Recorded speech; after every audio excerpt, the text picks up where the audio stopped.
जय हिंद दोस्तों, welcome to my YouTube channel Best Tech Education में आपका स्वागत है। आज हमारा जो प्रश्न होगा बोर्ड एग्जाम 2026 से आने वाले सभी प्रश्न होंगे क्लास 10 सोशल साइंस का।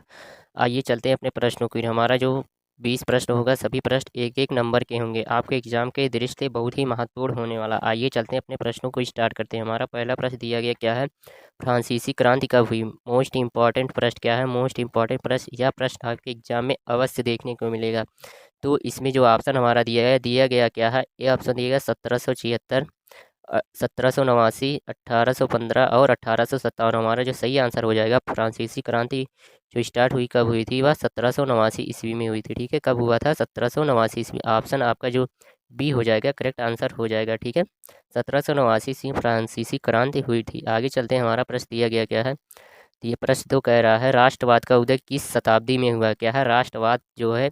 आइए चलते हैं, दिया गया हमारा जो प्रश्न दिया गया क्या है, राष्ट्रवाद का उदय किस शताब्दी से हुआ।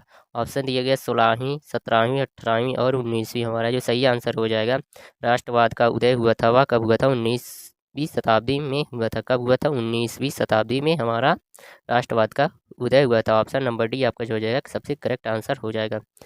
प्रश्न नंबर 3 दिया गया है, भारत में सविनय अवज्ञा आंदोलन की शुरुआत कब हुई। क्या है, भारत में जो है सविनय अवज्ञा आंदोलन की शुरुआत कब हुई थी। ऑप्शन दिएगा 1920, 1927, 1930 और 1942। हमारा जो सही आंसर हो जाएगा वह हो जाएगा ऑप्शन नंबर सी। क्या हो जाएगा, 1930 ईस्वी में सविनय अवज्ञा आंदोलन किसके द्वारा शुरू की गई थी, तो गांधी जी के द्वारा भारत में सविनय अवज्ञा आंदोलन की शुरुआत की गई थी। ऑप्शन नंबर सी जो आपका करेक्ट आंसर हो जाएगा। आगे चलते हैं, हमारा प्रश्न दिया गया क्या है, चौथा प्रश्न, खिलाफत आंदोलन किससे संबंधित था। ठीक है, खिलाफत आंदोलन जो है किससे संबंधित था। ऑप्शन दिया गया भारत, इंग्लैंड, तुर्की और रूस। ठीक है, हमारा जो सही आंसर हो जाएगा, खिलाफत आंदोलन किससे संबंधित था, वह हो जाएगा ऑप्शन नंबर सी। क्या है, तुर्की से। किससे संबंधित था, तो हमारा खिलाफत आंदोलन जो है तुर्की से संबंधित था। ऑप्शन नंबर सी जो आपका करेक्ट आंसर हो जाएगा। वहाँ के जो जनजाति लोग थे, वहाँ के लोग थे मुस्लिम वर्ग के, वह सब लोग क्या है, खिलाफत आंदोलन को शुरुआत की है तुर्की लोग। ठीक है, तुर्की के लोग जो थे।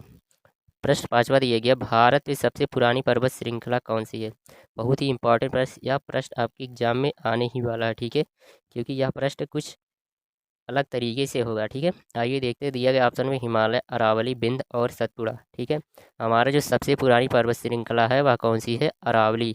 अरावली पर्वत बहुत ही पुरानी श्रृंखला है। इस पर्वत पे बहुत सी औषधियाँ पाई जाती है, बहुत सी जंगली जानवर पाए जाते हैं और वन्य जीव भी पाए जाते हैं। यह पर्वत हमारे लिए बहुत ही महत्वपूर्ण। हाल ही में इसके लिए एक आंदोलन हुआ था। क्या है, पर्वत को काटने के लिए जो भी इस पर्वत पर 100 मीटर से कम पौधे हैं उनको काट दिया जाए, लेकिन सुप्रीम कोर्ट का आदेश था। इसके बाद आंदोलन हुआ और अरावली को बचा लिया गया। ठीक है, तो हमारा जो बी ऑप्शन हो जाएगा सही आंसर हो जाएगा। ठीक है, अरावली सबसे पुरानी पर्वत श्रृंखला हमारी अरावली हो जाएगी। ठीक है, आगे हमारा प्रश्न दिया गया, भारत में मानसून का आगमन सबसे पहले कहाँ होता है। ठीक है, जो भारत में मानसून आता है वह सबसे पहले कहाँ से शुरू होता है। ऑप्शन दिए, तमिलनाडु, पश्चिम बंगाल, केरल और गुजरात। हमारा जो सही आंसर हो जाएगा, भारत में मानसून का आगमन सबसे पहले कहाँ होता है, तो हमारा जो सही आंसर हो जाएगा वह हो जाएगा ऑप्शन नंबर सी, केरल में। कहाँ से होता है, केरल में। सबसे पहले केरल में हमारा क्या है, मानसून आता है, उसके बाद धीरे धीरे अपने चारों दिशाओं में फैल जाता है। ठीक है, प्रश्न 7 हमारे दिया क्या है, जनसंख्या घनत्व का अर्थ मतलब क्या होता है। जनसंख्या घनत्व का अर्थ क्या है। औसत दिया गया कुल जनसंख्या, जन्म दर प्रति वर्ग किलोमीटर जनसंख्या, मृत्यु दर। जनसंख्या घनत्व का मतलब होता है, हमारा जो सही आंसर हो जाएगा वह हो जाएगा प्रति वर्ग किलोमीटर जनसंख्या की। 1 किलोमीटर वर्ग के क्षेत्र में कितनी जनसंख्या है, उसी को हम क्या कहते हैं, जनसंख्या घनत्व कहते हैं। ठीक है, 1 किलोमीटर वर्ग रेंज में जितनी भी पॉपुलेशन होगी वह हमारा क्या हो जाएगी, जनसंख्या घनत्व कहलाएगा। ठीक है, आगे चलते हैं, हमारा प्रश्न 8वां दिया गया, भारतीय संविधान कब लागू हुआ। ठीक है, हमारा दिया गया भारतीय संविधान कब लागू हुआ था। औसत दिया 15 अगस्त 1947, 26 जनवरी 1950, 2 अक्टूबर 1949, 26 नवंबर 1949। हमारा जो भारतीय संविधान लागू हुआ था वह हो जाएगा 26 जनवरी 1950। ठीक है, 26 जनवरी 1950 ईस्वी में लागू हुआ था और 15 अगस्त 1947 को देश आज़ाद हुआ था। ठीक है, इसलिए हम 26 जनवरी को संविधान दिवस के रूप में भी मनाते हैं। ठीक है, गणतंत्र दिवस जिसे हम कहते हैं। प्रश्न 9वां दिया गया, लोकतंत्र का मुख्य आधार क्या है। लोकतंत्र का मुख्य आधार क्या है।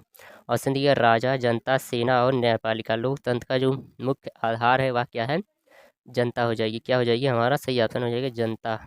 जो लोकतंत्र का निर्माण करती है वह क्या है, जनता के द्वारा ही लोकतंत्र का निर्माण होता है। जनता चाहे तो लोकतंत्र को बना भी सकती है और बिगाड़ भी सकती है, जिसमें सत्ता का चुनाव किया जाता है, जनता के द्वारा ही हमारा सरकारें बनती हैं। ठीक है, आगे दिए प्रश्न 10वां, भारत में कितने मौलिक अधिकार हैं? क्या है, भारत में कितने मौलिक अधिकार? औसत दिए 5, 6, 7 और 8। हमारा जो सही आंसर है, भारत में मौलिक अधिकारों की संख्या वह 6 है। ठीक है, कितनी है? 6 है। भारत में मौलिक अधिकारों की संख्या कितनी मानी जाती है? 6। ऑप्शन नंबर बी जो आपका हो जाएगा सही आंसर हो जाएगा।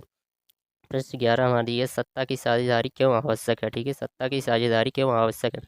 औसत यह ये संघर्ष रोकने के लिए, तानाशाही बढ़ाने के लिए, सरकार कमज़ोर करने के लिए, चुनाव टालने के लिए। हमारा जो सही आंसर हो जाए क्या हो जाएगा? सही आंसर हो जाएगा वह हो जाएगा ऑप्शन नंबर ए, संघर्ष रोकने के लिए। ठीक है, सत्ता की साझेदारी जो होता है संघर्ष को रोकने के लिए होता है। ठीक है, क्योंकि जो जब सत्ता की साझेदारी हो जाती तो वहाँ पे लोग अलग अलग मत रखते हैं। ठीक है, आगे हमारा प्रश्न दिया गया 12वां क्या है, गरीबी रेखा का निर्धारण किस आधार पर होता है?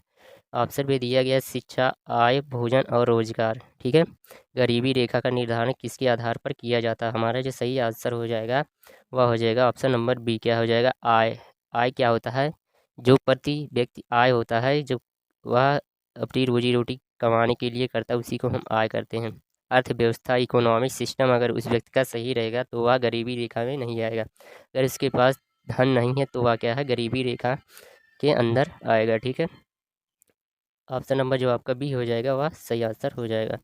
प्रश्न 13वां दिया गया है, भारत में हरित क्रांति किससे संबंधित है? ठीक है, भारत में हरित क्रांति जो है किससे संबंधित है? इंपॉर्टेंट प्रश्न या प्रश्न आपके एग्जाम में बार बार पूछा जाता है। ठीक है, ऑप्शन दिया गया उद्योग, खनन, कृषि, परिवहन। और सही सही आंसर हो जाएगा, वो हो जाएगा कृषि। क्या हो जाएगा? कृषि। कृषि के द्वारा हरित क्रांति संबंधित है। कृषि, भारत में कृषि एक प्रधान देश माना जाता है, भारत कृषि प्रधान देश माना जाता है। प्रश्न 14 दिया है, तृतीय क्षेत्र किससे संबंधित है? क्या है, तृतीय क्षेत्र किससे संबंधित है? ऑप्शन दिया गया कृषि, उद्योग, सेवाएं और खनन। ठीक है, हमारा जो सही आंसर हो जाएगा वो आ जाएगा ऑप्शन नंबर सी, सेवाएं। सेवाएं का मतलब इसमें मीडिया होती है, संचार सभी और अन्य चीज़ें भी होती हैं। ठीक है, इसलिए इसे तृतीय क्षेत्र में रखा गया। कृषि जो है प्राथमिक क्षेत्र का है, उद्योग जो है या द्वितीय क्षेत्र का है, सेवाएं जो हो जाएगा हमारा तृतीय क्षेत्र के अंतर्गत आएंगे। ऑप्शन नंबर सी आपका जो है करेक्ट आंसर हो जाएगा। प्रश्न 15 दिया गया, वैश्वीकरण का अर्थ क्या होता है? क्या है, वैश्वीकरण का अर्थ क्या होता है? वैश्वीकरण मतलब आप लोग को बताएं, वैश्वीकरण मतलब होता है व्यापार। ठीक है, व्यापार से संबंधित ही होगा यह प्रश्न। ठीक है, ये देखते हैं दिया गया, देश बंद होना, विश्व से जुड़ाव, युद्ध, व्यापार, समाप्ति। वैश्वीकरण का जो प्रमुख अर्थ हो जाएगा हमारा वह हो जाएगा, क्या हो जाएगा? वैश्वीकरण का जो अर्थ हो जाएगा क्या हो जाएगा? व्यापार समाप्ति। क्या हो जाएगा? ऑप्शन नंबर जो आपका डी हो जाएगा सही आंसर हो जाएगा। ठीक है, वैश्वीकरण का अर्थ जो होगा व्यापार समाप्ति हो जाएगा। ऑप्शन नंबर डी आपका जो है करेक्ट आंसर हो जाएगा। आगे हमारा प्रश्न दिया गया 16वां क्या है, बहुराष्ट्रीय कंपनी का उदाहरण क्या है? बहुराष्ट्रीय कंपनी उदाहरण क्या है? मतलब बहुराष्ट्रीय का अर्थ होता है जब दो राष्ट्र मिलकर किसी एक कंपनी का निर्माण करते हैं, उसे हम क्या कहते हैं? बहुराष्ट्रीय कंपनी कहते हैं। ऑप्शन दिया गया BSNL, LIC, टाटा और कोको कोला। ठीक है, जो बहुराष्ट्रीय कंपनी का उदाहरण हो जाएगा वह हो जाएगा कोको कोला। क्या है? Coco Cola. कोका अलग ब्रांड है और कोला अलग ब्रांड, दोनों मिलकर एक ब्रांड बनाए हैं, इसीलिए हम इसे बहुराष्ट्रीय कंपनी का उदाहरण मानते हैं। ऑप्शन नंबर जो डी हो जाएगा करेक्ट आंसर हो जाएगा। प्रश्न 17वां दिया गया, भारत में चुनाव आयोग एक डॉट डॉट संस्था है। भारत में चुनाव आयोग कैसी संस्था है? ऑप्शन दिया गया राजनीतिक, न्यायिक, स्वतंत्र और निजी। भारत में चुनाव आयोग एक कैसी संस्था मानी जाती है? एक स्वतंत्र संस्था मानी जाती है। ऑप्शन नंबर सी जो है आपका करेक्ट आंसर हो जाएगा।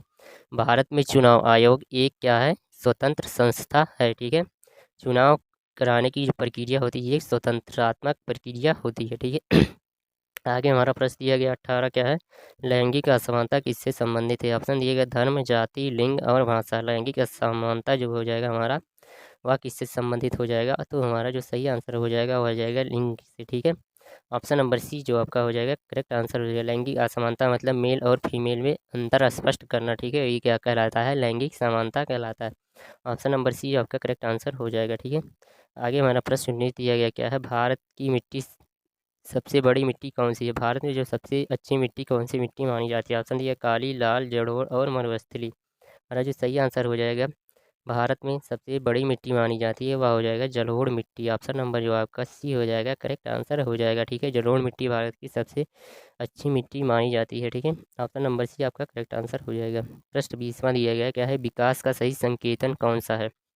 विकास का सही अर्थ क्या होता है?